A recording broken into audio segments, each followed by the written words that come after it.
असलामुअलैकुम दोस्तों की हाल चाल ने जनाब। तुसीं वेखदे पे हो देश पंजाब टीवी ते मैं तुहाडा मेज़बान मुहम्मद अफजल जोइया।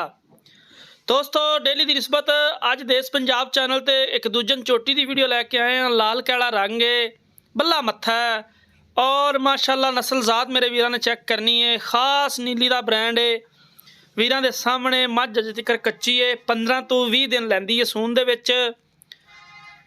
बड़ी खूबसूरत 5 कल्याण झोटी है माशाल्लाह। मझ की वेल चेक करनी है, मझ का कद चेक करना है, मझ की अख चेक करनी है, सिंग चेक करना है, हर एक चीज़ वीरां ने चेक करनी है माशाल्लाह। अनमोल तोहफा देश पंजाब चैनल की जीनत है।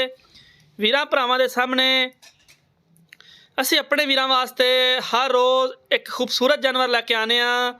अज वाली जनाब मेरे शौकीन भरावां वास्ते एक शौकीन मझ है, बड़ी खूबसूरत है, कैमरे की नज़र है। 15 तो 20 दिन अजे लैंदी सून दे विच। सूह दा डोडा चिट्टा है, बाकी कैमरे की नज़र है।